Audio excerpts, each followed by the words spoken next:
Today, in our discussion of minority groups, we have with us two guests. One is Minister Malcolm X. Shabazz, one of the top leaders of the Nation of Islam, or the so-called black Muslims. And we also have Mr. Herman Blake, one of the teaching assistants in the course. We will discuss today some of the goals and some of the strategies of the Nation of Islam. And I wonder if Mr. Blake might start it off by asking Mr. Shabazz a question. Minister Malcolm, the thing that I thought might be good for starting it off is to talk about one of the most pervasive beliefs in the general society about the Nation of Islam, and that is that it is an organization dedicated to the use of violent means to attain its goals. The question I have is, how true is this, and why do you think it persists in society? Well, the Muslims who have accepted the religion of Islam and follow the religious guidance of the Honorable Elijah Muhammad have never bombed any churches, have never murdered any little girls, as was done in Birmingham, have never lynched anybody, have never at any time been guilty of initiating any aggressive acts of violence during the entire 33 years or more that the Honorable Elijah Muhammad has been teaching us. The charge of violence against us actually stems from the guilt complex that exists in the conscious and subconscious minds of most white people in this country. They know that they've been violent in their brutality against Negroes, and they feel that someday the Negro is going to wake up and try and do unto them as they have done do unto the whites as the whites have done unto us. We aren't a violent group. We are taught by the Honorable Elijah Muhammad to obey the law, to respect everyone who respects us. We're taught to display courtesy, to be polite. But we're also taught that at any time anyone in any way inflicts or seeks to inflict violence upon us, we are within our religious rights to retaliate in self-defense to the maximum degree of our ability. We never initiate any violence upon anyone, but if anyone attacks us, we reserve the right to defend ourselves.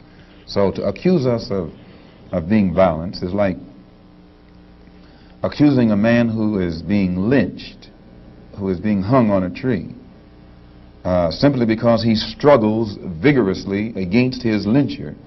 The victim is accused of violence, but the lyncher is never accused of violence. And I only point this out because the various racist groups that are set up in this country by whites and who have actually practiced violence against blacks for 400 years are never associated or identified or made synonymous with the term violence. But whites speak of Muslims almost synonymously with violence. Whenever Muslims are mentioned by them, violence is brought up. But it's not connected with any other group. This is a sort of a propaganda tactic, or what I would call psychological warfare, to in some way make the image of the Muslims in this country be a violent image rather than a religious image. What's interesting is that members of the Nation of Islam have not used violence even when black Americans were attacked. How do you account for this? Does this in any way contradict some of the basic premises of your movement? I don't know how you mean. Well, you maintain, for example, that you will not, or that you should not use violence unless you are attacked by the white man. And I think we can note in the last several years, certainly, dozens and dozens and dozens of instances in which Negroes have been attacked killed in some instances. You mean in these demonstrations? The demonstrations and the bombings, for example, recently in Birmingham where they killed 4 little Negro girls. And what interests me is the fact is that the Nation of Islam has not done anything to retaliate. I think you should be happy. The important thing is, does your lack of action contradict any of your basic principles? I'll explain it. You should be happy that Muslims who follow the Honorable Elijah Muhammad, number one, don't believe in any form of integration, and who believe that every mention of the word integration by whites, whether it be from the mouth of Kennedy on down to the mouth of the lowest, raggediest white liberal in the street who is beatnik-like involving himself in these integration efforts, if we believed in it, we would integrate, and we would fight anybody who got in our way or made any effort whatsoever to stop us from integrating. If we really believed that the law of the land, the Supreme Court, and other so-called judicial bodies were for real when they talked about integration, we would integrate. And knowing that the law was on our side, and any effort we made to demonstrate toward integration, why, we would know the law should be on our side, if it's the law of the land. If it is the law of the land, then the demonstrators are within the law, and the discriminators are against the law.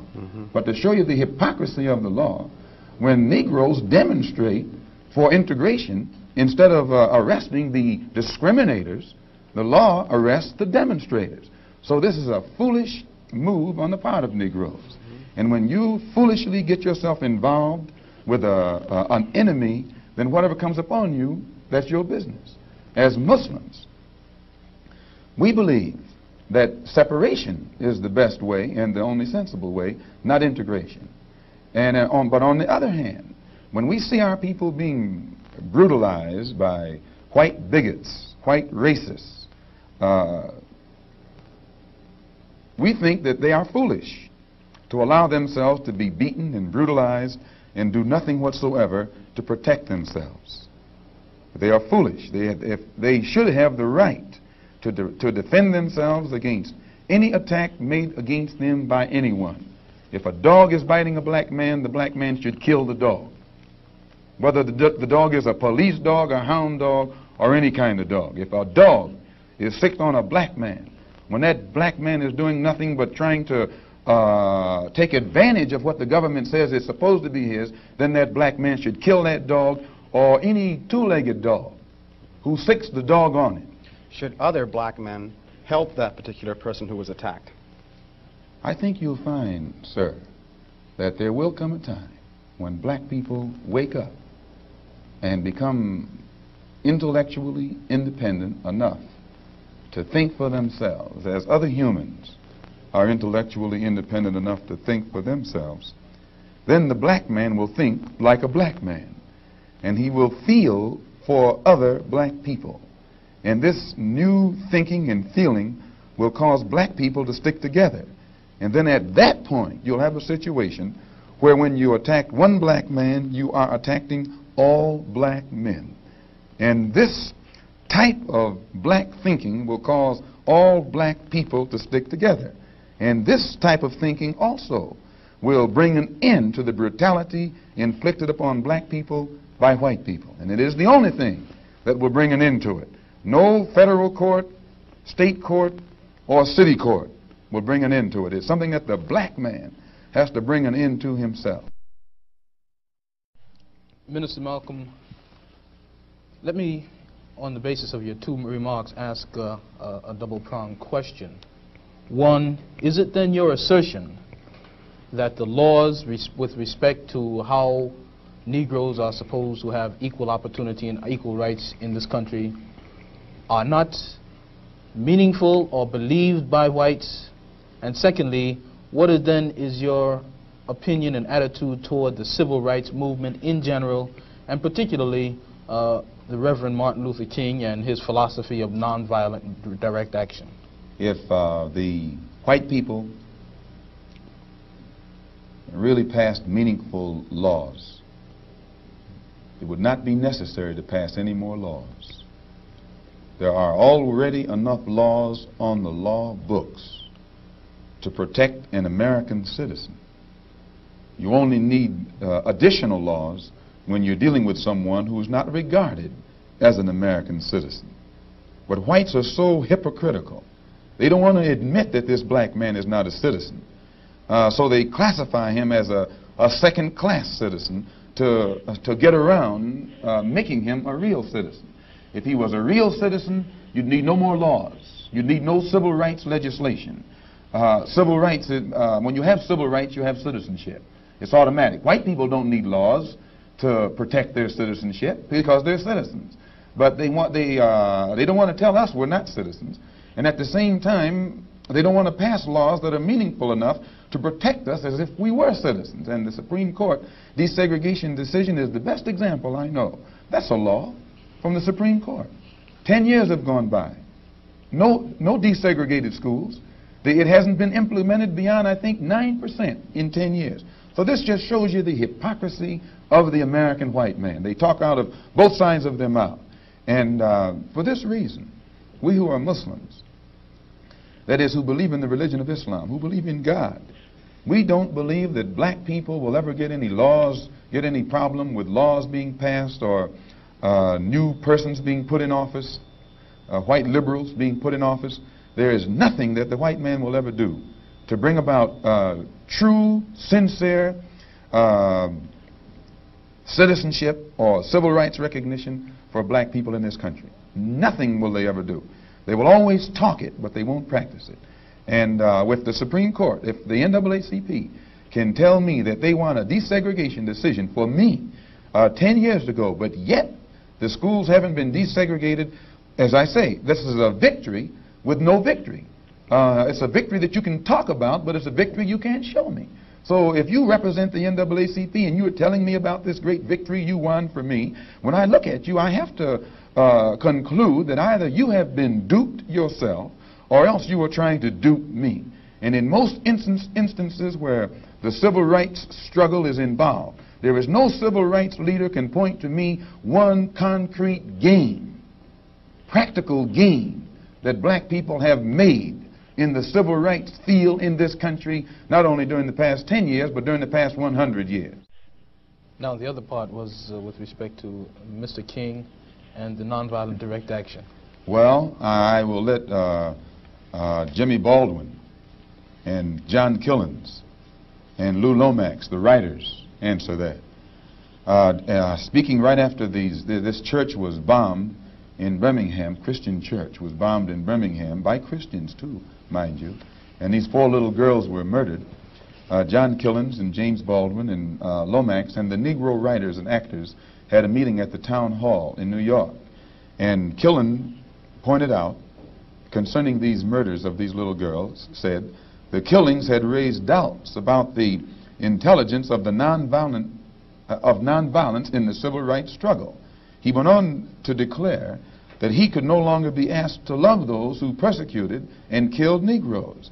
He also, and the writer, Mr. Handler, who's describing this, said that Killens, it was not clear concerning Killens' remarks to his audience that he was breaking with it was clear rather to his audience that he was breaking with the doctrine of the Reverend Martin Luther King's philosophy that as Christians, Negroes should love their fellow man in a truly religious sense. Now, James Baldwin, speaking on that same platform, said, and I was present during this entire affair, asserted that the American people shared a collective guilt for the persecution of Negroes, much as Germans did because of their silence during the Nazi persecution.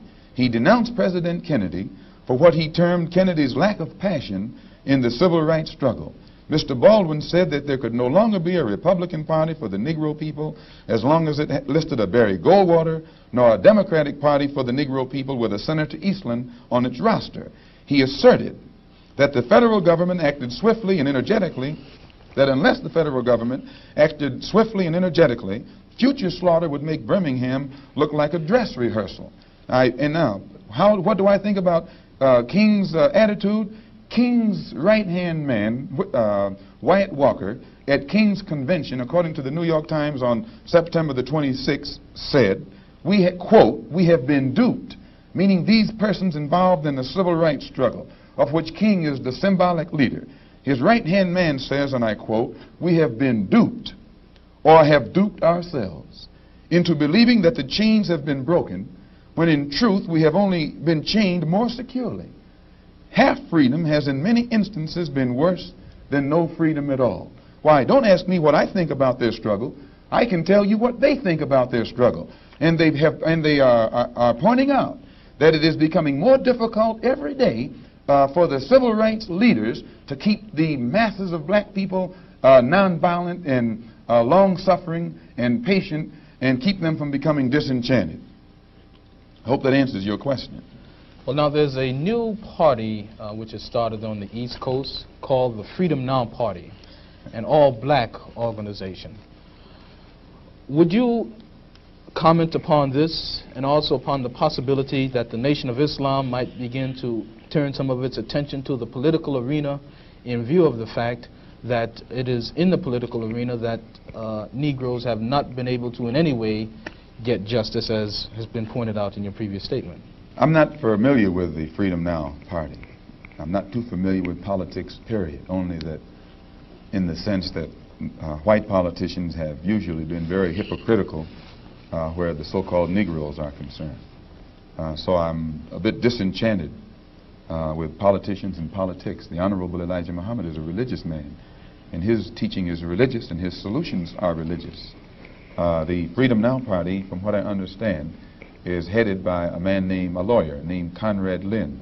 I know him. He probably means well. Before passing an opinion on what it is he's trying to do, I would like to analyze it and see who's subsidizing him, see who his friends are, especially who his white friends are. And after a careful analysis, if I could conclude that there was no white support, I would be inclined to have confidence in it. But if I saw him leaning too heavily upon his white liberal friends for support, then I'd be suspicious of that too. The Muslims, in my opinion, represent an all-black party. And the Honorable Elijah Muhammad pointed out at before 10,000 in Philadelphia on September the 29th at a rally that we were having, that in 1964 the black people should band together and do something about selecting and electing representatives, black representatives, politically, who have the rights and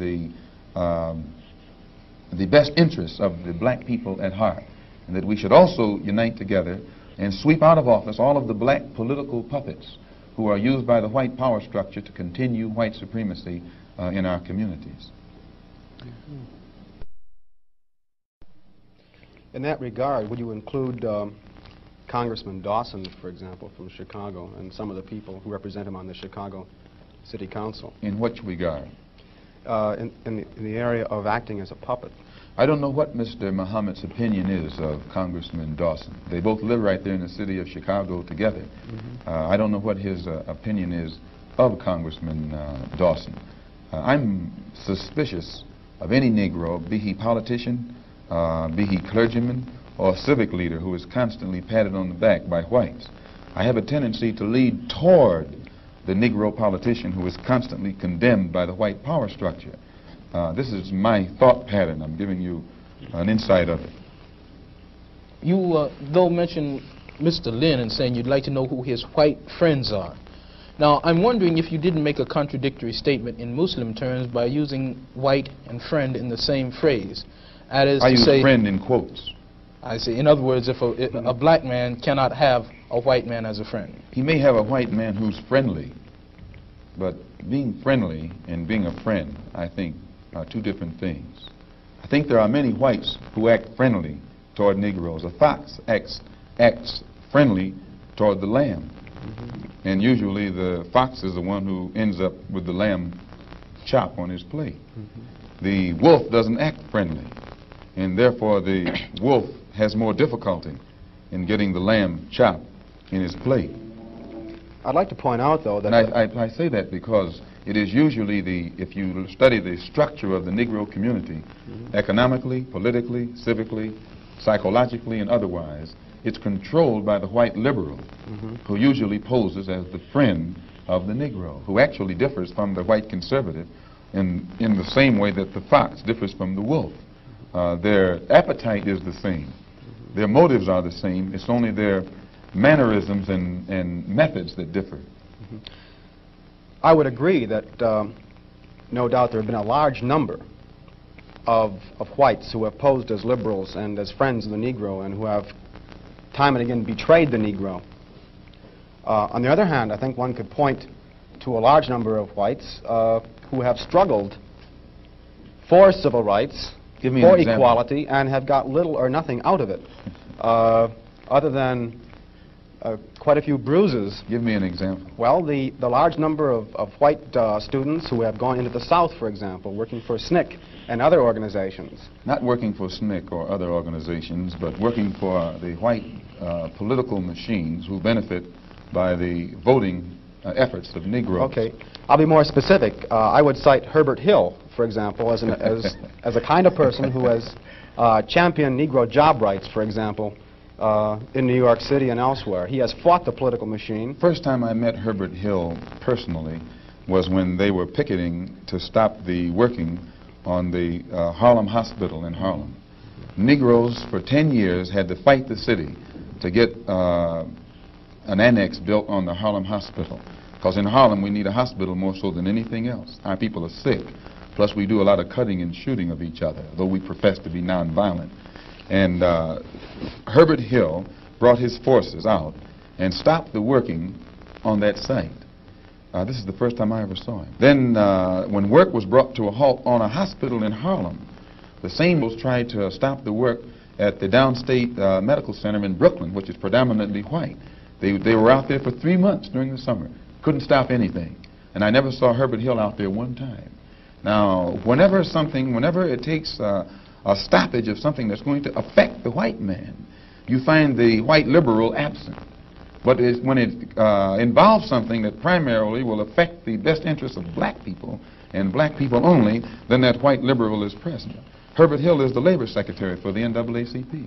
And if he was interested in black people, he would prepare a black man with the type of knowledge and understanding of the labor troubles involving black people that would enable a black man to sit in the same position as Secretary of Labor or Labor Secretary in the NAACP. I'm suspicious of whites who join Negroes and always have to be in the lead, who always have to be the head, who always have to be at the top in Negro organizations. Those whites who really have the interest of blacks at heart, let them give some advice to some Negroes and stand on the sideline. But don't join the organization and then get at the head of it and pose as a friend of Negroes. Well, I would defend his sincerity and his commitment.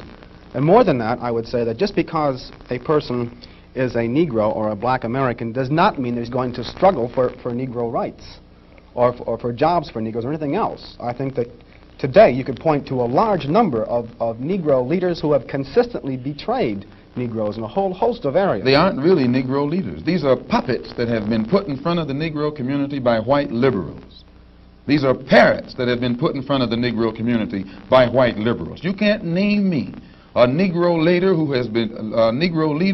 has been betrayed Negroes, who has not been endorsed, sanctioned, subsidized, and supported by the white liberals.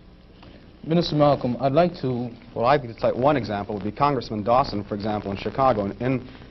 In Chicago, a large number of liberals located in the Hyde Park district have consistently fought Dawson and his betrayals of the Negro, and they've also fought some of the people who represent Dawson on the Chicago City Council. The only Negro I know who is constantly fought, only Negro politician that I know who is constantly fought by white liberals is Adam Clayton Powell.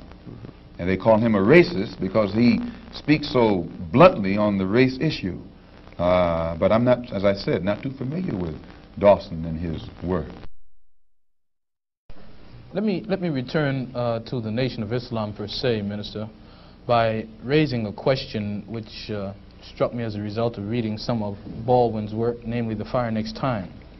Baldwin pointed out that in Harlem for many years he had passed the street corners and the soapboxes and heard people speaking from these platforms who were known as black nationalists, and nobody was listening.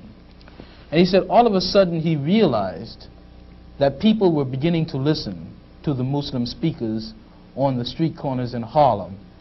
The message essentially was the same, but it was that now many people were listening to what this message was. And you pointed out that the Nation of Islam has been in the picture for about 33 years. What is it, in your judgment, that has caused this tremendous amount of support that the Nation of Islam has garnered in the Negro community in, say, the last 10 years? When you put a seed in the soil, it remains beneath the soil until the season changes. And when the season changes, the seasonal change automatically brings about rather atmospheric conditions, bring about a seasonal change that makes that seed come up or crop grow in its appointed time. And all over this world today, God himself has brought about political changes, a political atmosphere, sociological, social atmosphere, economic atmosphere. These economic conditions, these political conditions and social conditions combine to bring about a situation that is making black people in America more receptive, their mind more fertile to the seed of truth that the Honorable Elijah Muhammad has been planting for 30-some years. And this is springing up today and causing our people to see and understand now what they couldn't see and understand before. What is the nature of this situation which is making black people more receptive? Well, you take in the past, say, 15 years, how the nations have emerged, dark nations have emerged in Africa.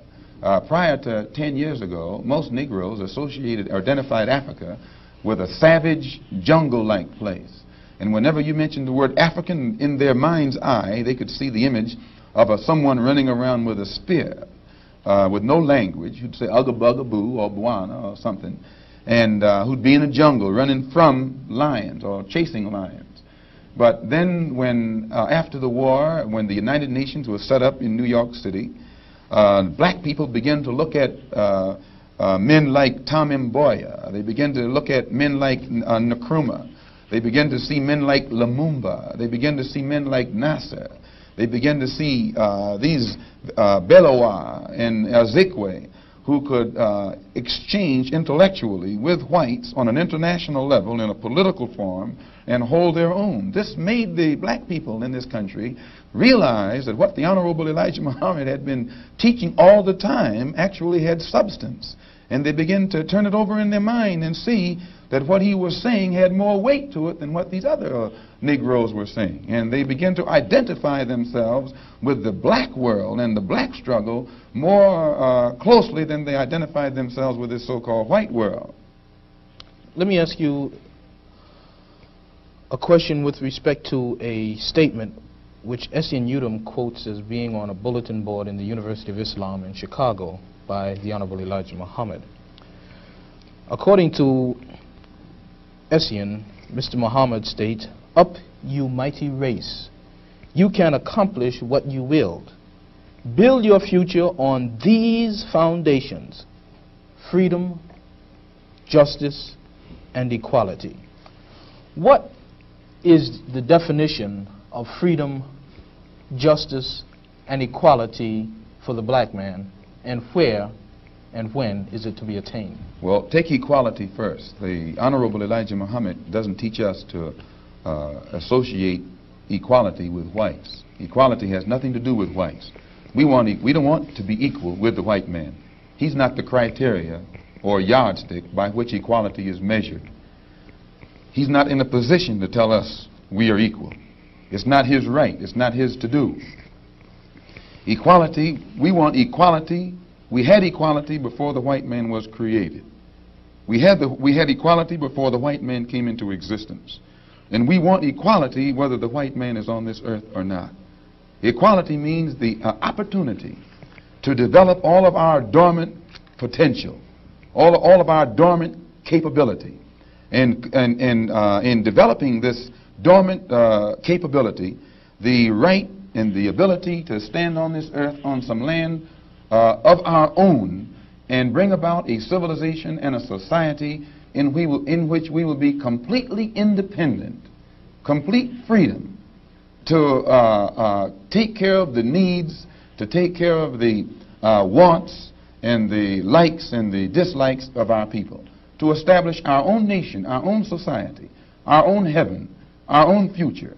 This is what we mean by freedom, by equality. And justice means as you sow, so shall you reap. If you do wrong, you'll get wrong in return. And if you do right, you'll get right in return. When you're in your own nation, in your own land, you're in a position to get justice. But when you're in another man's country, in another man's land, under another man's flag, and under another man's government, and under another man's court system, you have to look to that other man for justice, and you'll never get it. And Negroes in this country probably are authorities on that. Yeah.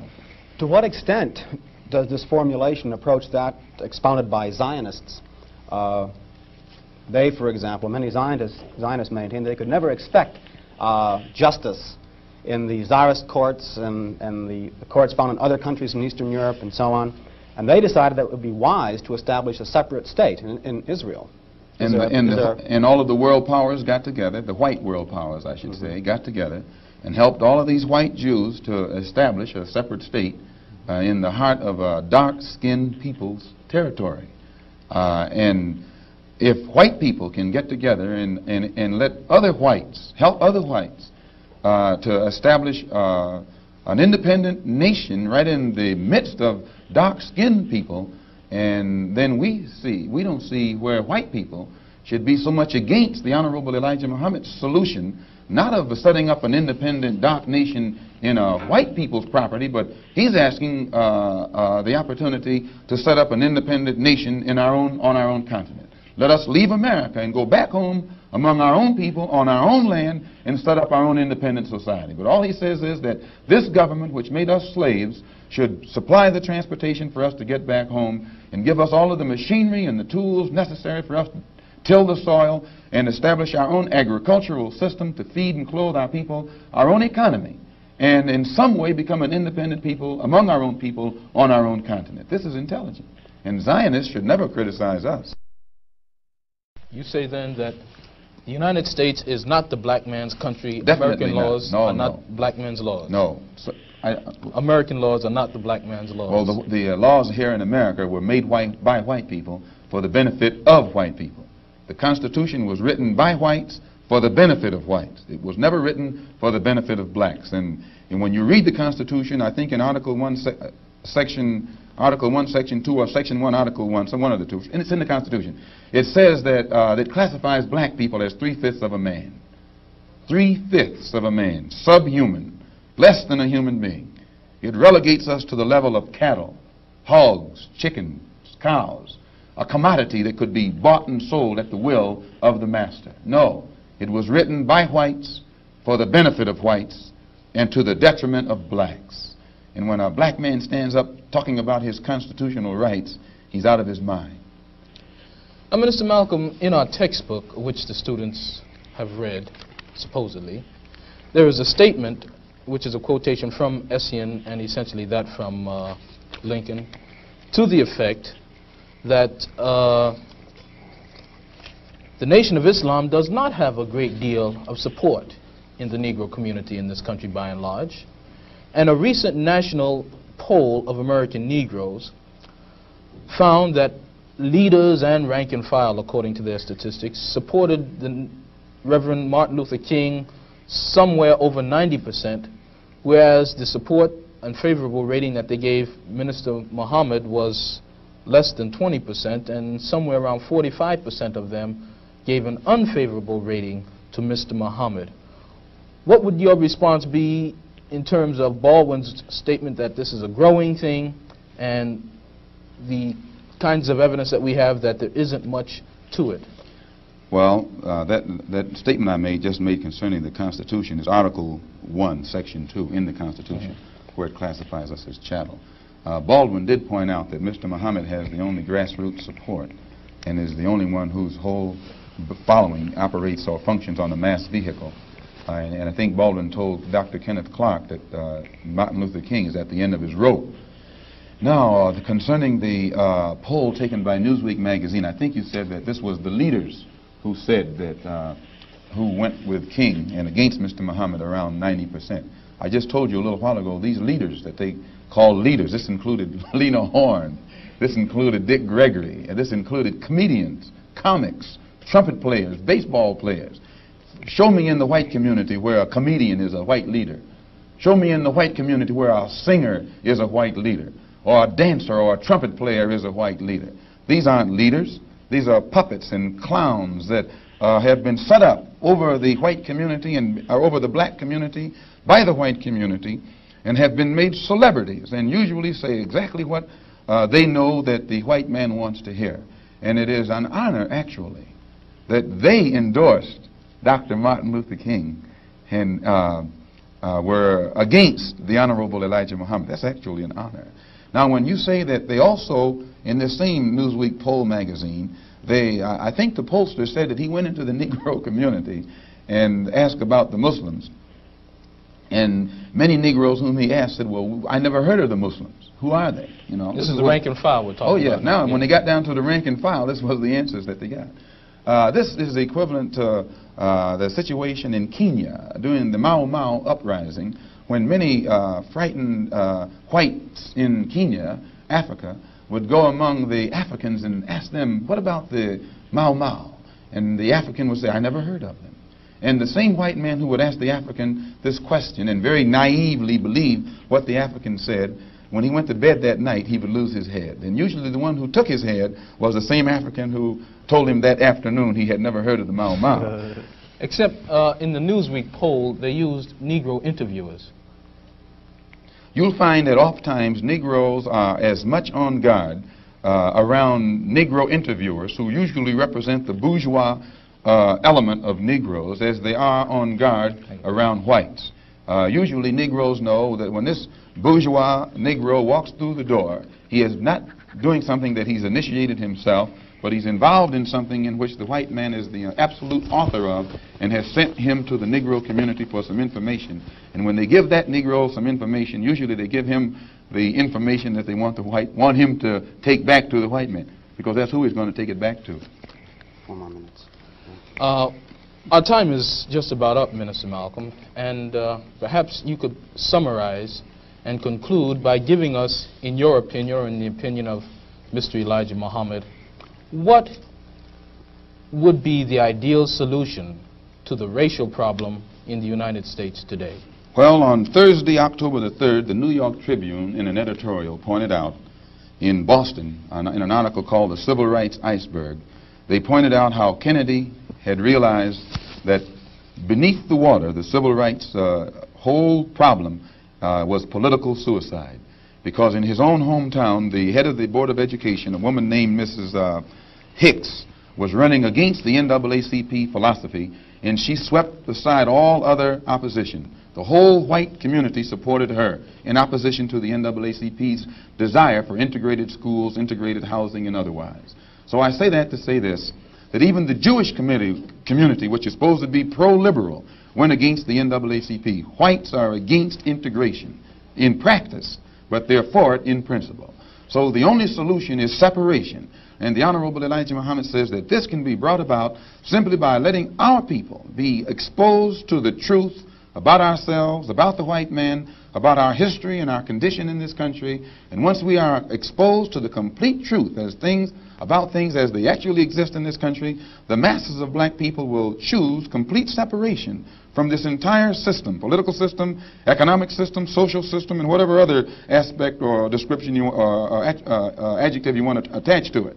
Let us go back home to our own people, live among our own kind, and solve our own problems ourselves. And if the white man doesn't want us to go back to our own people and live in our own country, then since we can't get along together in peace on this country with white people, let us separate part of this continent, migrate to that separate territory, let the government give us everything we need to establish our own independent economic system and society, and thereby we'll be able to solve our own problems ourselves and prove that we are human beings and a part of the human family and can do for ourselves what other humans have done for themselves. And then we'll be able to stop blaming the white man for what he has done and stop begging the white man to solve our problems. We'll be able to solve our problems ourselves.